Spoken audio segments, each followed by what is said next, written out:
I hope you did not have another shitty day. I hope you had a good one. But you're good. You got home, put cookies in the toaster. Cookies in the toaster oven? I don't know if I've ever heard of people putting cookies in the toaster oven, but what kind of cookies are you making? I only really know how to make one type of cookie well. And that would be my chocolate chip cookies from my grandmother's recipe. Other than that, I have very little skill. Well, because you put a big batch in the freezer, and then I'll just take them out, like 2 or 3, and then I put them in the toaster oven, like to warm them up, and they get a little bit darker, and they get a little warm and soft. So, like, you have, like, frozen cookies, like cookie dough blobs in the freezer, and then you just put them in the toaster oven so you can have 1 or 2 freshly baked cookies at a time. It's pretty genius. I do not have a toaster oven, so I cannot do that. No, full-on baked cookies. Okay, got it. So you're basically just warming them up. Got it. Why do you freeze your cookies? Just because there's too many for you to eat, like, at once? Better than putting in the microwave? That's fair. That's fair. I get that. I don't know if I've ever, like, warmed up a cookie. Now that I'm thinking about it. Like, I've had cookies fresh out of the oven, like, when I'm making them. But I don't think I've ever warmed up a cookie. I think I just eat them. I don't know, though. But good to know. But what kind are you having? That's pretty much what they taste like, that fresh out of the oven taste. Note to self, I may want to get a toaster oven. Peanut butter with Reese's peanut butter chips. So, like, double peanut butter? Like, the cookie is peanut butter with peanut butter chips. Double peanut butter. I don't think I've ever had that. So, I can be at your parents' house in, like a few minutes. I'm just kidding. Hi, I'm just here to try a cookie, and then I'll be gone.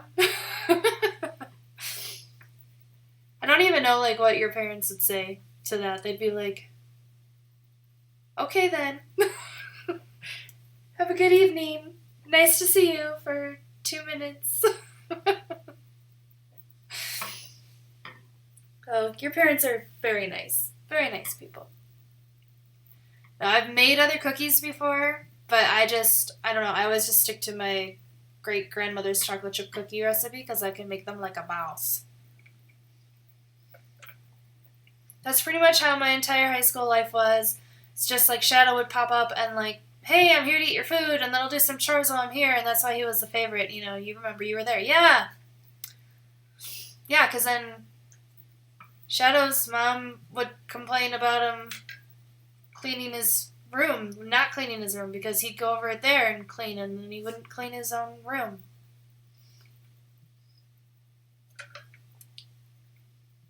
That's what I'm going with. I have no idea how Shadow keeps his bedroom. I have no idea. But that's the story I'm going with. That like Mama Shadow, Carla got upset. It's fine.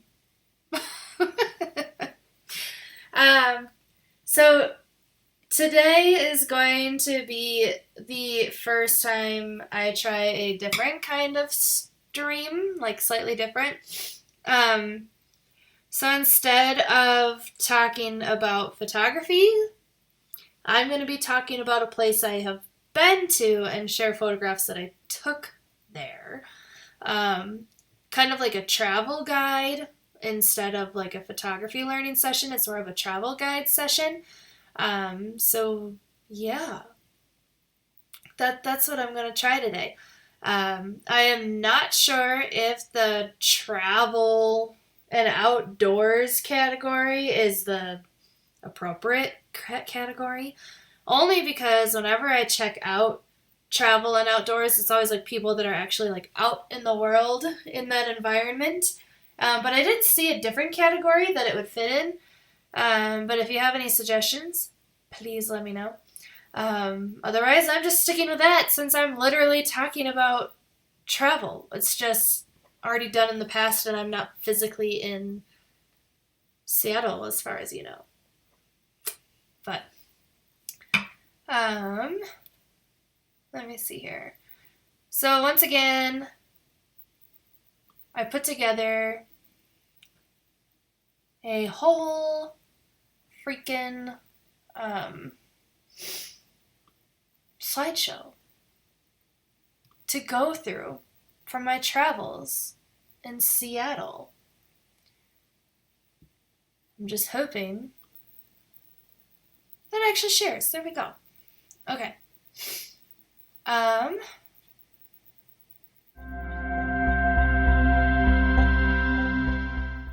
Perfect. Perfect. Perfect. Perfect. Okay.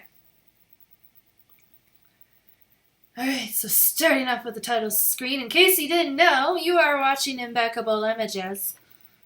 And today we're going to talk about a travel review of Seattle, Washington. If there's another Seattle, I don't know where it is. But the one I'm talking about is Seattle, Washington. Here, let me back up. So before I get started, I am basically reviewing everything that my husband and I did while we were in Seattle. So I'm reviewing restaurants we went to. I'm reviewing like sites that we saw. I'm reviewing stores that we went to, etc., etc. And I kind of give them like these rankings. Now that's just like my. I don't want this to become like a trademark term, but watch it become one. It's kind of like my Imbeccable Bullshit ratings. Like they're just how I feel about it. They're how I feel about the restaurant. They're how I feel about the store and how I feel about like the things that my husband and I went and saw. I did not ask for his opinion at all while I made this slideshow. This is all strictly me. Can I get a shirt that says that? Imbeccable Bullshit?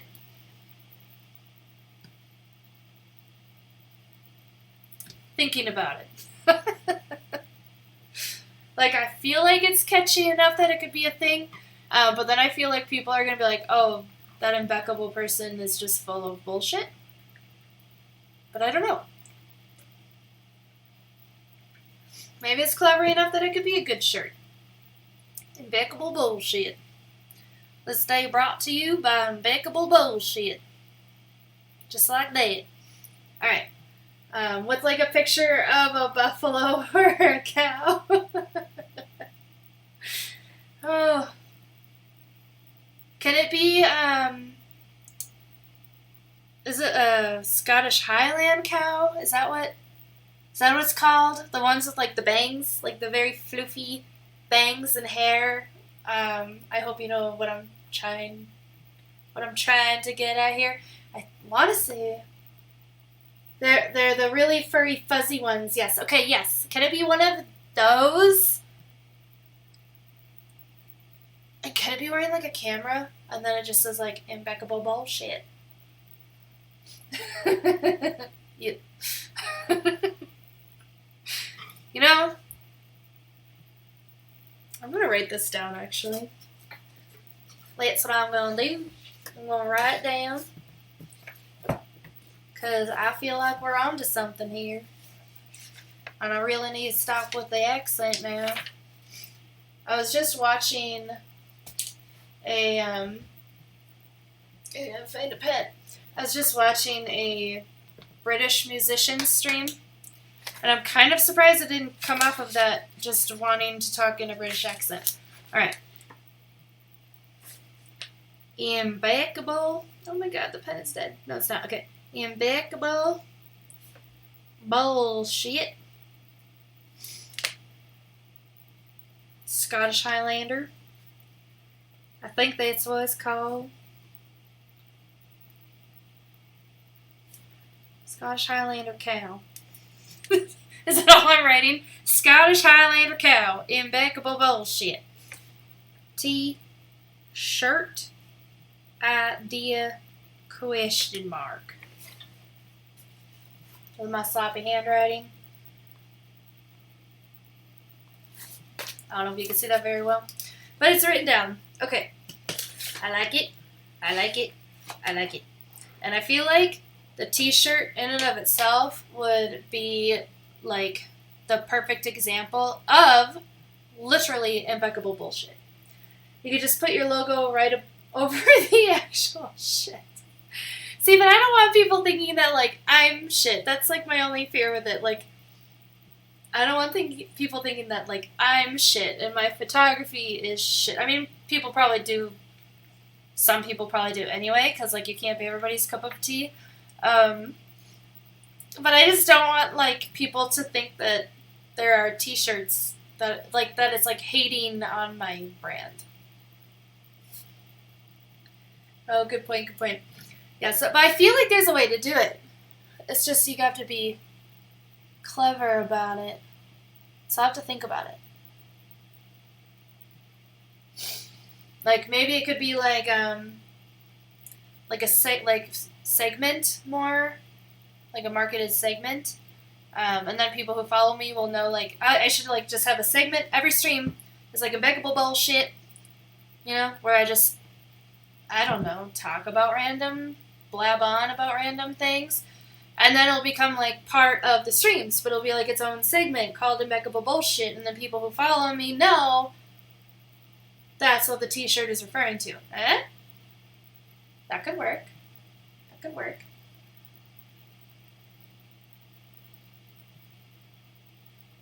My wheels are turning.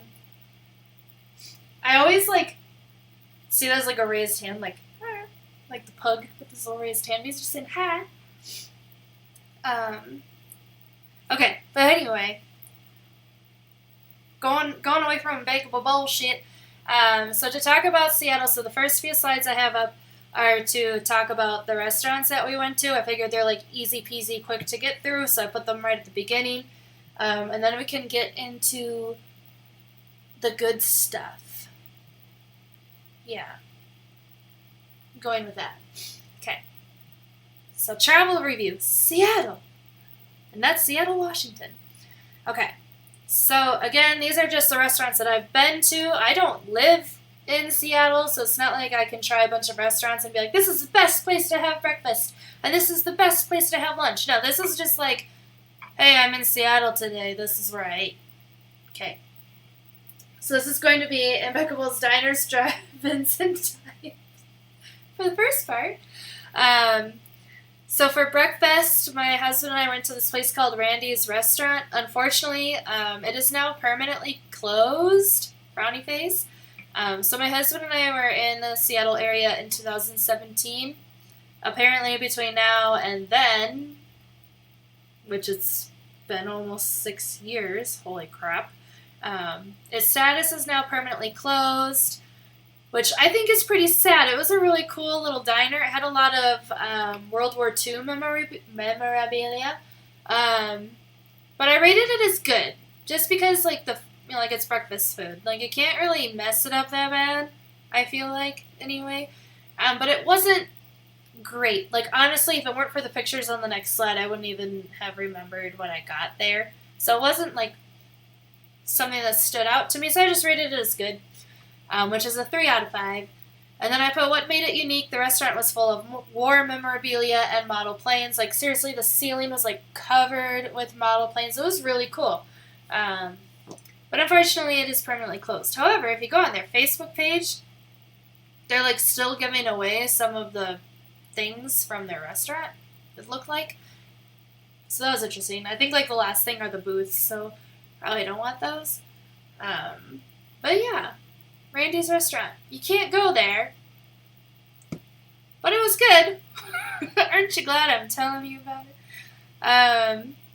Here are my husband and I with our breakfast dishes from Randy's Restaurant.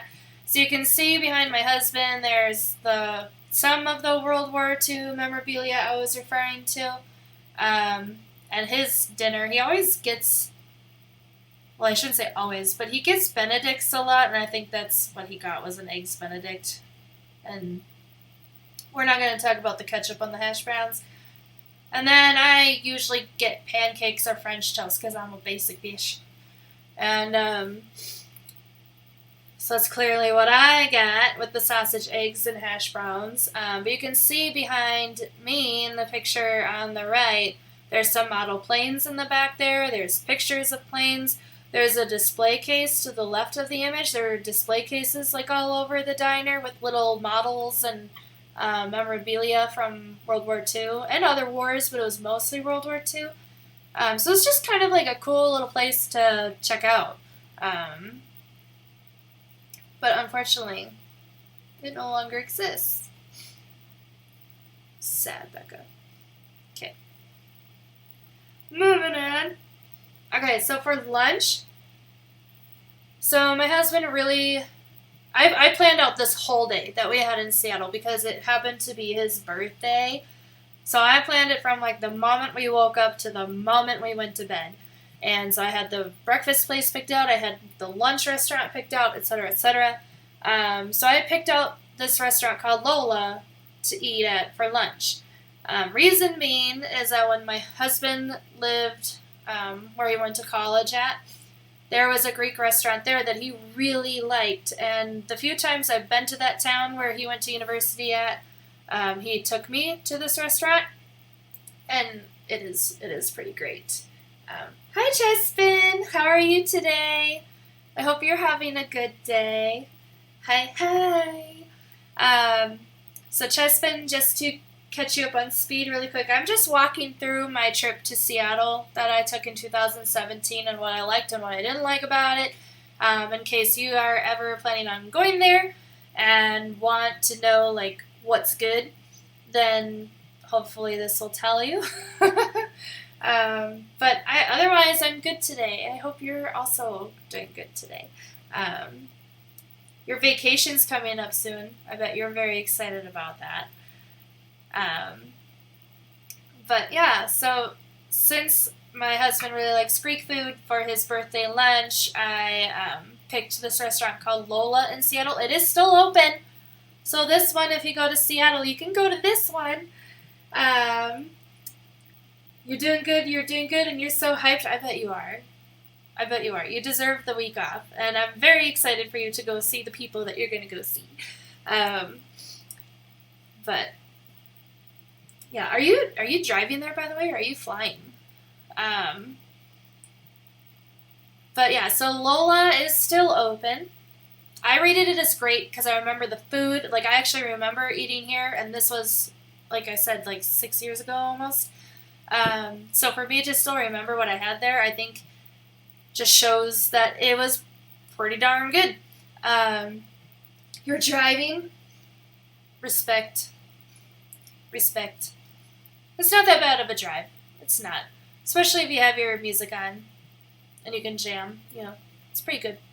Are you driving with anybody or just by yourself? You're going to go visit the mom on the way? That's nice. I have 0 ways of visiting. I was going to say 0. I have 1 way of visiting more than one family member on a road trip.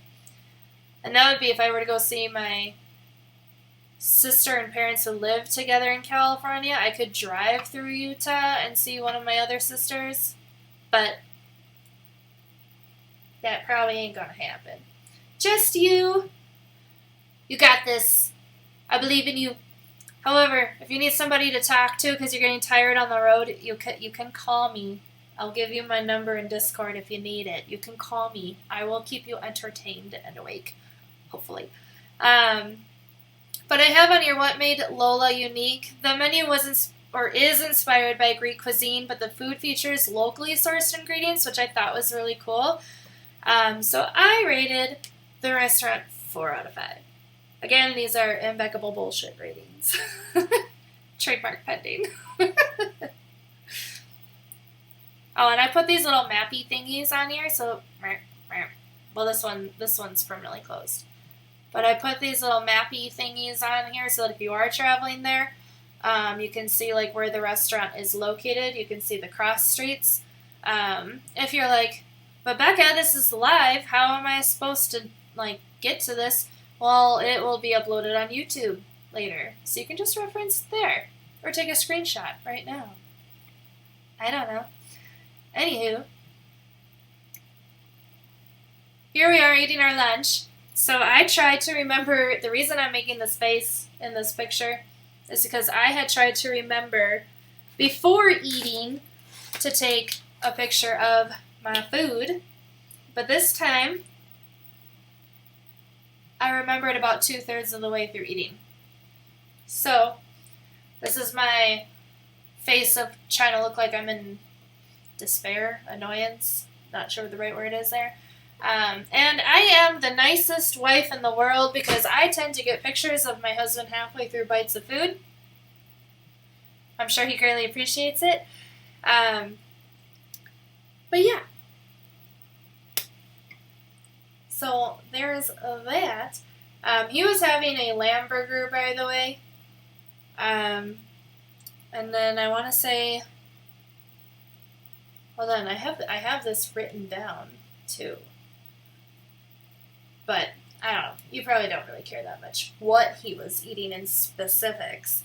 But yeah, so this is our Greek food. Another reason I remember this restaurant, and you're gonna think lamb burger, lamb, like lamb. So another reason I really like this restaurant, and if you know me, this will come as no surprise to you whatsoever. If you don't, you're gonna think I'm like the weirdest person on the planet. I hate using public restrooms. I refuse to use public restrooms. I will pretty much like walk home with my legs crossed if it means that I don't have to use a public restroom. Yeah, lamb burger. This restaurant, I really needed to go, and they had the nicest bathroom. Like, so, just saying, not only did they have my heart with the food, but they had a very nice bathroom. Like one of those bathrooms where the door goes like all the way to the floor and all the way to the ceiling, so you have like complete privacy in your stall and you can't hear the person tinkling next to you or anything. Like, all bathrooms need to be like that in public spaces moving forward, and if they were, I would not be afraid to use them. And they were clean as well, because one of the things that weirds me out about public bathrooms is thinking about how many butt cheeks have been on the toilet seat before mine. But I usually just line the toilet. But anyway, I'm getting too personal now. But yeah, they have very nice bathrooms. with very nice doors. The real question is if they have the dividers in between the stalls in the men's room. I don't know. I did not go into the men's room. I only went into the ladies' room. But I would hope, or at least I would think, that since the one, and sorry if that was loud, I moved my cup. But I would think that if the ladies' room was that nice, that the men's room would be nice. But I don't think my husband used the restroom here. So I don't think I can ask him later when he gets home. This is a very half-assed bathroom review. You know, if I had something with puns or whatever, you would get a point or have to pay or whatever, you know. But yeah, so not only do I remember the food, I remember the bathroom in a positive way. I feel like most people only remember public bathrooms when they're like nasty. But I remember this one because it was so nice. I'm pretty sure I have a video of me somewhere, like, with the stall door closing behind me and, like, the mirror and the sinks are there, and I'm just like, this is nice. That I'm pretty sure was a Snapchat I sent to my husband when he was sitting at our table while I'm in the bathroom, like, oh, this is nice. Anyway. So since it was his birthday, the day that we were doing all these things in Seattle, We also went to have dessert. So we couldn't have dessert at Lola because they did not have, and I always say this wrong, his trelasher cake. Trelasher. The wet cake. I don't like it. But he loves it. So I found a restaurant called Tango. And unfortunately, Tango is also permanently closed from the time that we were there till today. I don't know when it permanently closed, but it is no longer open. I rated it as good because literally my husband said the cake was good, and that's the only thing we had. Like, I just sat there not having anything while he ate a piece of cake, which, is probably a little weird. But so I didn't have really anything unique to call out about the place. We were just there for cake. So it got a 3 out of 5. Alright. There's the cake. I don't remember what kind, like the fruit or whatever that was on top, so I have no idea what that is sitting on top. All I see is ham. I know it's not ham. I don't know what it is. So if you know what it is, please put it in chat so I can get ham out of my head, because ham on cake is no. But I don't remember what it was. It's fruity. That's all I know. And I don't like fruit. Alright. For dinner, we went to Elliot's Oyster Bar. They are still open. I'm pretty sure they've been open for a very long time. They were excellent. So they got a 5 out of 5. What made it unique? They are known for their wide variety of oysters and their sustainability. So what I mean by sustainability is they look at the populations of the oysters that they want on their menus. And if the population is in very good health, those are the oysters that they send their fishermen that they work with. I don't know if they're called fishermen or something else. But those are the type of oysters that they keep to bring back to the restaurant to feed the patrons. So they are very self-conscious about the populations of oysters in the sea and which ones that they need to leave alone and which ones have very high numbers of population so that, it's okay to take some to eat, I guess. But it was also really cool. Like, it was almost like going into, like, a bar, like, just like a regular old bar. So you sit at a bar, but instead of, like, alcohol, there's just oysters. Like, just these tubs with ice and oysters. And there was a shucker there, an oyster shucker. And you would just tell him what you wanted, and he would go, like, get a few on a plate, and he'd shuck them for you and put them in front of you, and you got to eat oysters. It's pretty great if you like oysters. If you don't like oysters, that's probably like a 0 out of 5 for you. But my husband and I like oysters. It's a 5 out of 5. Alright, so I did not give the parking lot a ranking, but now we're pretty much going to walk through things that my husband and I did while we were in Seattle. So no more food, I'm sorry. So if you were here for the food, I'm sorry.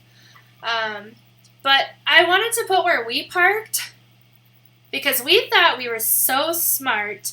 So we parked in this Como Plaza garage. It's open 24/7. I put great because, I don't really know how to rank a parking garage.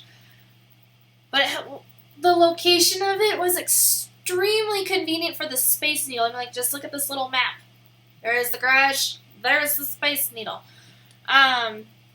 However, my husband and I did not ever move the car during our day in Seattle. And if you've ever been to Seattle, then you know why that's a mistake.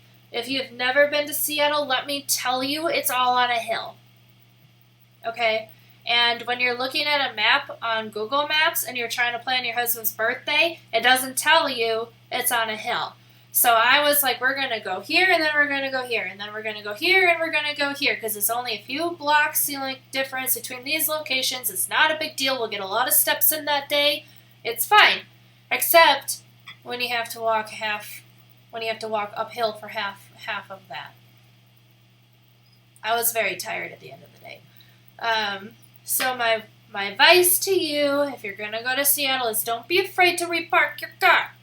Okay? Because it was very tiring walking back to this garage at the end of the day. Did I just hear something on my stream? I did! Thank you for the follow, Photo Verge. I appreciate it. Thank you. I thought I heard Aspen's little sassiness. Appreciate the follow. Thank you so much.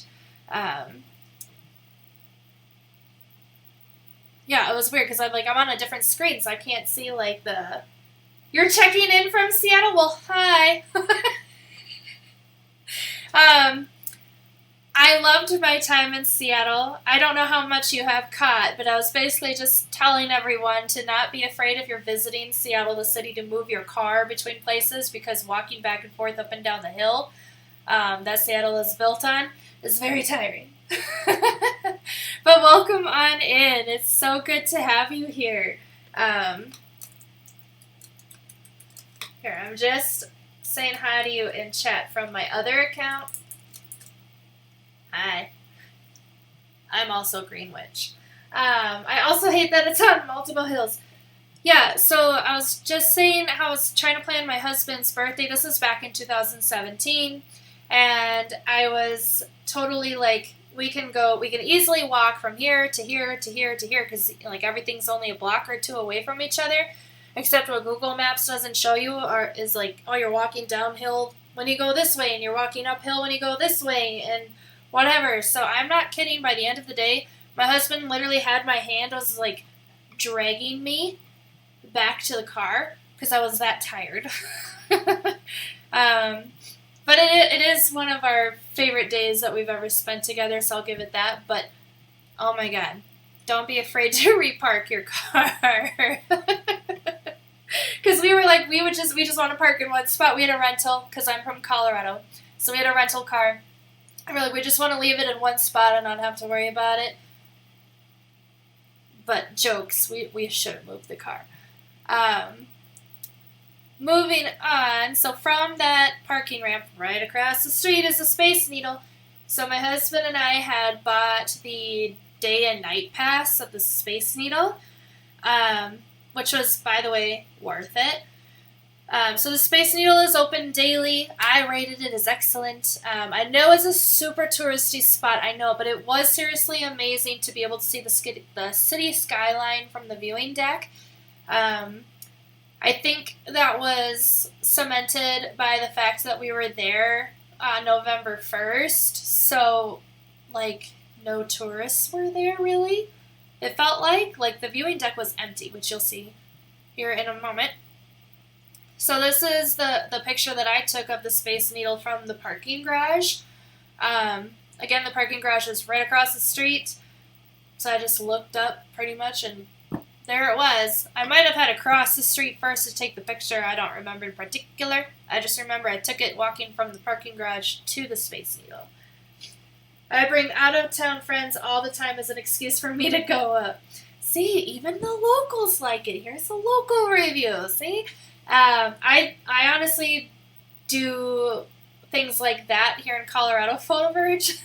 I'll have a list of things that I love to go to, but I never really get to or whatever, and then people will come and visit. I'm like, oh, do you want to go see this? And do you want to go see that? Because it's totally cool, and all the tourists do it, and I'll go with you. But I did really enjoy the Space Needle. It's worth the hype. It's definitely worth the hype. Alright, so here's, and Photo Verge, I was saying earlier that I have Imbeccable Bullshit ratings on here. So these are just how I feel about the things that my husband and I did in Seattle. So I try to rate it based on my feelings about these things. And I do this in my blogging and stuff all the time.